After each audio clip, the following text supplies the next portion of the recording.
ورحمۃ اللہ وبرکاتہ۔ آج ہم بات کریں گے انگوٹھی کے حوالے سے کہ انگوٹھی پہننا سنت ہے اور کس میٹل کی پہن سکتے ہیں اور کون سا پتھر ہم لگوا سکتے ہیں۔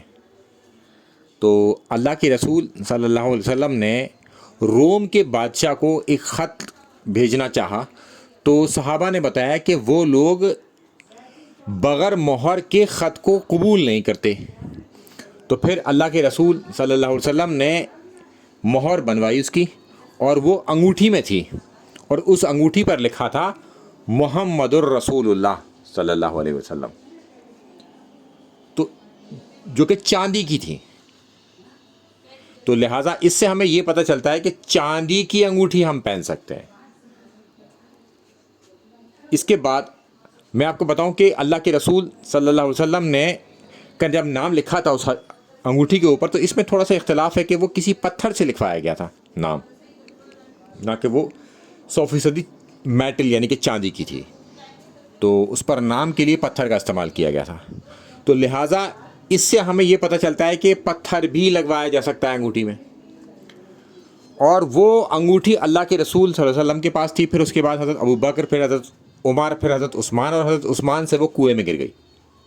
اس پر محمد الرسول اللہ صلی اللہ علیہ وسلم ہی لکھا ہوا تھا۔ تو اب اللہ کے رسول صلی اللہ علیہ وسلم اسے الٹے ہاتھ کی چھوٹی انگلی میں پہنتے تھے۔ تو اس سے ہمیں تیسری بات پتہ چلتی ہے کہ چھوٹی انگلی میں پہنا جا سکتا ہے اسے، تو لہٰذا رائٹ اور لیفٹ دونوں کی میں پہنا جا سکتا ہے۔ زیادہ زیادہ آپ کو تمام دلائل دیکھنے کے بعد ایک اور جواز مل جائے گا کہ چھوٹے ہاتھ کی برابر والی انگلی میں پہنا جا سکتا ہے۔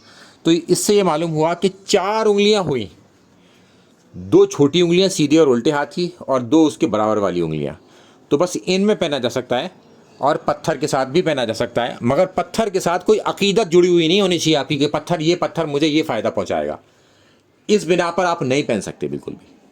تو اس بات کا آپ خیال رکھیں، چھوٹی چھوٹی باتیں یہ جو ہے نا، شرک کے انڈے بچے ہوتے ہیں، پھر وہ ایک سے دوسرا، دوسرے سے تیسرا، تیسرے سے چوتھا، یہ لگاتار بچے بڑھتے چلے جاتے ہیں۔